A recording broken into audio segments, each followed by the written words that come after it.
Sit. All right, we're having him sit and wait at every boundary. And this is a gateway that we have that leads out to the street. I also did this exact same thing with my front door. So we have him sit, we step out. This is the most important part, and he stays there.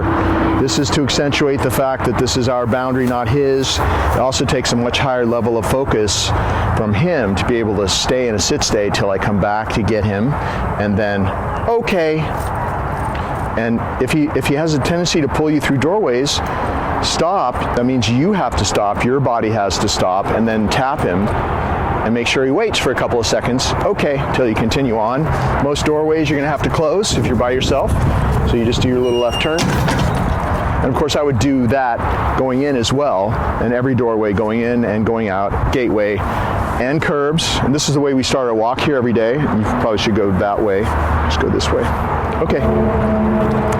Sit. Have him sit at every curb. And if you do this, so for me here at my house, I have front door, and then I have the gate, and then I have the curb. And this whole process takes me about, and this time I'm gonna reward him a little tidbit here. Eye contact straight down.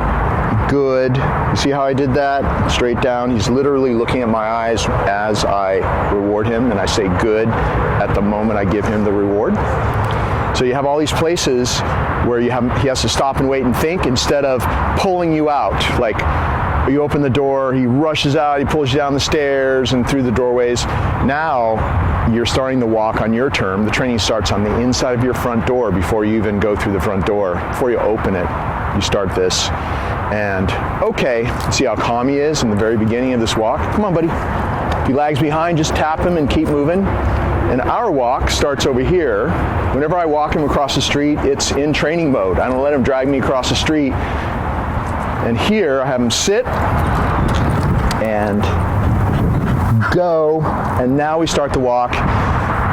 Usually it takes probably a minute or so to do my front door, gateway, the curb, come over here, release him. And if you do this consistently, he's gonna start anticipating what happened yesterday and last week and last month.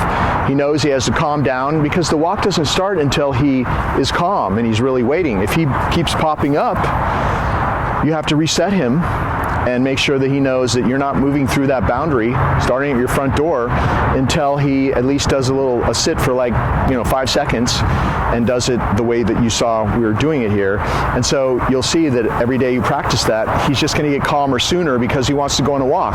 Doesn't even take any treats, really. I just gave him that one treat because I wanna have a couple of examples on the video of how I reward him in a sit stay. But normally I wouldn't even do treats because anything that he does every day, all the time, that he knows really well, like all the stuff you've seen in this clip here, I phase the treats out for anything he's really good at, and I'm just saving the treats for calling him away from big distractions or doing downstays or sit stays out in public where there are lots of distractions. So you're always phasing out the treats for all the simple stuff and using them for the things that are at the top of the list that are hard for him to do. Once those are easy and he can do them well, you phase treats out for that, but you always have the treats always mean something for his biggest challenge. So you don't want to be giving him treats for something he can do in his sleep, basically, and then you think they're going to matter when he's trying to do something that's difficult. You cheapen the value of it. So stop giving him treats for anything that he's really good at and only save them for, and rewards, their rewards, save the rewards for something that is still challenging for him. Will always work well. Okay. Yeah, let's go this way. Oh, hello there.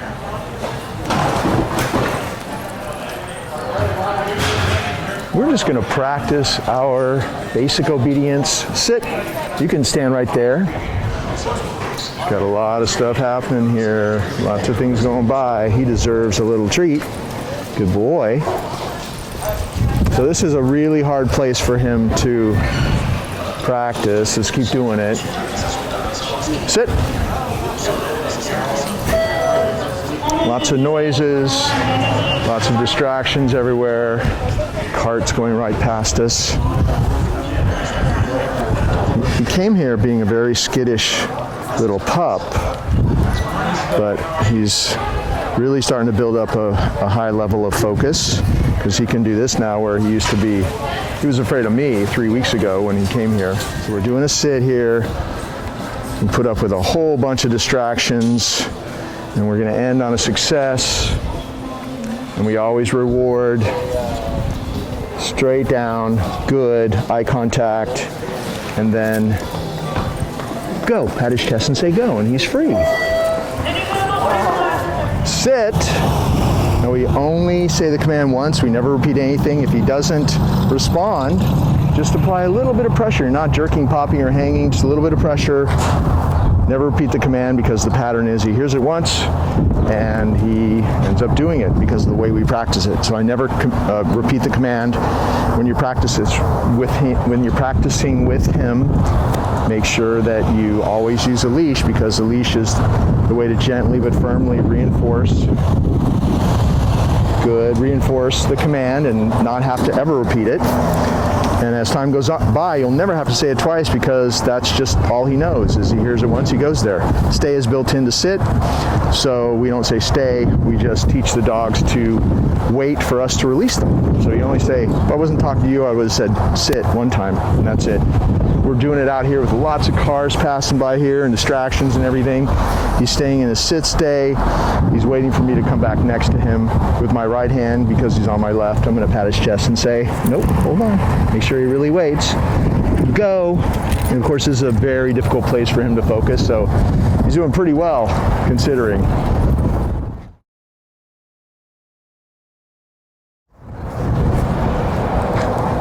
Down. And if you're in a very public place like this where there's a lot going on because of his former lack of confidence out in public and being afraid of cars and noises and stuff, you may have to help him a little bit with the DOWN command. Just when you say it with your left foot, just apply a little bit of pressure, like you may have seen me when I put him there. Stay is built into down, so I'm not saying stay at all. He's waiting to be released. We've been practicing out in public like this for a while, so he's so much better with distractions than he used to be. He can actually stay in a down stay and a sit stay when they're happening all around us. Good. So when you reward him, make sure that he waits respectfully, good, until you place it on the ground in front of him. Just practicing these sit stays and down stays in different spots. Different places. This is a big store, so we can go to a lot of different places. Good. The more places that you practice, the more spots. Here comes a cart going past us. It's okay, bud. Good. Just giving him a food reward as something passes by really helps him focus and stay there. Okay, we just met somebody brand new. I don't think you're a vegan. No. So that's turkey. Go. And just go ahead and give it to him. Give it to him, yeah. Good. Yeah, and then I'm going to say, come. And I'm going to send him back to you again, okay? So this is a sit. This is just a person he's never met before in a big, busy place here. Go say hi, and you can pet him with the other hand if you want. Come. Good job. Good. One more time. Sit, and you're really helping us out a lot. I'm loving it. I love dogs. I miss mine back home. Thank you. Go. Good. Come. Good job. So he's doing much better with meeting new people in stressful situations like this. So that was good. Thanks for helping us. I appreciate that. Thank you, buddy. Good boy. I know. I got nothing left. On top of it, right? Good boy. Good boy. What kind of dog do you have? Sheltie and a couple pit bulls.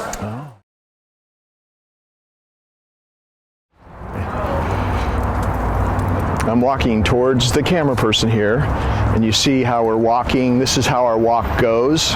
A lot of it is because of how I start the walk, which we showed you in the last clip. Because by the time I release him out on the street, he's in what I call the zone. He's calm, he's focused, he's had to think a few times before he's been free. And like I said, he's anticipating. He does that every day, and you build on that every day, and he starts getting calmer and calmer at the beginning of your walk. And you see right here, so he sees something over there, but okay, so he's not interested. Come. You can call him back to come to you if he's pulling. Good. Or if you're walking and he is pulling, just use a little bit of leash handling etiquette 101, that's what I call it. And if he's pulling you, you have to slow down and walk slower and tap him. Tap and release. See, he's so sensitive to that. I just tapped him once and he turned around to me. But when he's with me, he's used to the way that I handle him. And of course I had all the pulling at first, but after a week or 10 days or so of doing it this way, I started becoming more and more like this. And now he never pulls me at all. If there is a big distraction that he's pulling me towards, I would just call him to come, which obviously that solves it because he turns his back on it and runs back to me. Or if we're just walking, okay, come on, this way. Let's walk towards the camera quickly and see if maybe he'll pull me. So if I'm walking really fast, we're walking really fast, and so he starts to pull me. If he were to pull me, I'd have to slow down my pace and tap and release. But you see the result of doing this for 3-4 weeks. I think he's been with me 4 weeks now. If you handle him differently for a while, he changes. So if you do these things, you're gonna have this. If you don't do my moves, and you do what you did before, and this goes for everybody that has their dogs trained, if you continue to do what you did before, it triggers his old behaviors to come back. So he'll do what he used to do before. So obviously that's why we make the video. You can actually see how he is. You can see me describe it in detail. It's always a loose leash. It's never like this. You're never doing this. You're never doing this. There's no need to. Just watch me throughout these videos, see how I'm holding the leash, and just do this. This hand's always free. Even if something comes up too quickly to grab a reward, I'm gonna create a distraction here. Just pretend like you have one. You still hadn't gotten that little piece of cheese. Good boy. He'll always come to this. I'm gonna let him have that last piece he was going for. Look, buddy. Come. Good boy. So you always have the leash handling, which is loose leash and tapping, no choking up, none of that kind of stuff, and with your reward, because both hands are actually free, or you have come with the reward. So you have the come command, or you have the leash handling where you keep the leash loose and you tap. Those are the two ways I've been handling him, so he's not really pulling anymore.